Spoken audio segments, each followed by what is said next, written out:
आज छठे प्रश्न का हम जानते हैं हल। ये इस प्रकार है, इसमें इक्वेशन दे रखी है आपको एक, और इक्वेशन इस प्रकार से है 2x + 3y -8 equal 0। 2x + 3y -8 equal 0, equation एक दे रखी है।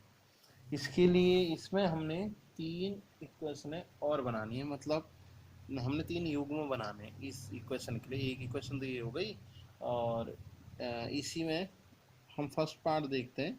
उसमें ऐसी एक वो बना इक्वेशन बनानी है कि रेखाएं दोनों से एक बनने वाली जो है वो क्या आ जाए, वो प्रतिच्छेदी आ जाए। क्या ये प्रतिच्छेदी रेखाओं के लिए,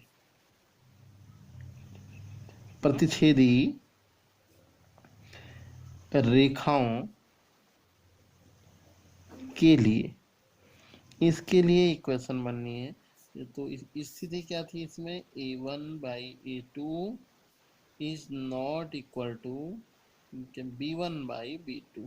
तो आप इक्वेशन ये एक है, तो दूसरी में आप कुछ भी रख सकते हैं, एक बराबर ना हो बस। मतलब यहाँ टू अगर कि दूसरी हम लेते हैं कि माना इक्वेशन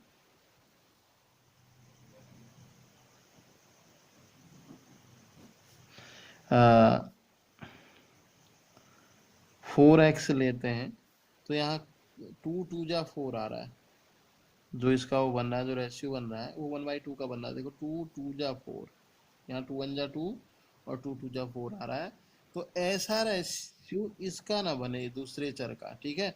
जैसे यहाँ 2 2 जा 4 आ रहा है, तो यहाँ 3 2 जा, यहाँ 6 ना बने, उसको छोड़ करके और कोई भी आप नंबर्स आप लिख सकते हैं।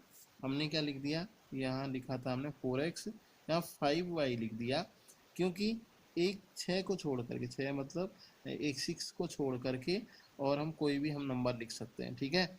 मीन्स इनका रेशियो एक बराबर नहीं बनाना है, क्योंकि लिखा है ना इज नॉट इक्वल टू, मतलब एक बराबर नहीं है। और तीसरा सी वाला गुणांक आप जो मर्जी आए आप वो लिख लीजिए। तो ये इक्वेशन, ये मानने की आवश्यकता नहीं है, ये हल ही हो गया सीधे आपका कि इक्वेशन हो गया। तो ये युग्म ऐसा बन गया कि इन दोनों रेखाओं, मतलब इन दोनों से इक्वेशनों से जो बनने वाली जो रेखाएं होंगी वो प्रतिच्छेदी होंगी। अब इसी का हम दूसरा देख रहे हैं, दूसरा पार्ट। दूसरे में रेखाएं जो होनी चाहिए वो क्या होनी चाहिए, वो समांतर होनी चाहिए। हम लिख रहे हैं यहाँ समांतर रेखाएं, इनके लिए कैसा प्रतिबंध है। ये प्रतिबंध कुछ इस प्रकार से, a1/a2 इक्वल b1/b2। मीन्स इनका जो रेशियो है वो तो एक जैसा ही होगा, but not equal to c1/c2 में। और c1/c2 का जो रेशियो होगा वह इनके बराबर यहाँ नहीं होगा। अब इक्वेशन ऐसी, इसलिए का हम साइन बना रहे हैं, हम ऐसी ले रहे हैं, इसके लिए लेना है इक्वेशन एक के लिए। तो ऐसी हम समीकरण ले रहे हैं कि दो तो एक बराबर आ जाए। अगर यहाँ हम 2 2 जा 4x ले रहे हैं, तो यहाँ भी हम 3 2 जा 6y ही लेंगे। मतलब इससे क्या हो जाएगा, 1/2 का रेशियो, 1/2 का रेशियो a1/a2 और आपका b1/b2 का रेशियो एक समान आ जाएगा। अब c1/c2 का रेशियो 1/2 आपका नहीं होना चाहिए, इज नॉट इक्वल है ना। मीन्स ये 1/2 नहीं होना चाहिए। मीन्स यहाँ 8 है तो यहाँ 16 नहीं होना चाहिए। 8 दूनी 16, 16 को छोड़ करके आप कोई भी और नंबर्स लिख सकते हैं। हम 15 लिख दे रहे हैं, इक्वल 0। इक्वेशन थर्ड हो गई ये, और दो पार्ट आपके सॉल्व हो गए। अब बचा हुआ है कि लास्ट पार्ट। लास्ट पार्ट है रेखाएं क्या हों, क्या समपाती रेखाएं हों। जो इस इक्वेशन के लिए जो हमने और रेखा बनानी है दूसरी, वो समपाती हो। इसके लिए आप क्या रेखा बनाएंगे, आप समपाती होने का जो है प्रतिबंध है, जो कंडीशन है, a1/a2 equal b1/b2 equal c1/c2।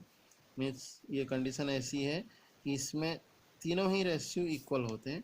तो आप ऐसा इक्वेशन ले लीजिए कि इसका रेशियो एक बराबर आ जाए। इसलिए इक्वेशन बना ली 2 2 जा 4x तो प्लस 3 2 ये 6y, और यहाँ 8 जो है 8 माइनस का है, तो यहाँ भी हम माइनस ही लेंगे क्योंकि एक बराबर रेशियो बनाना है।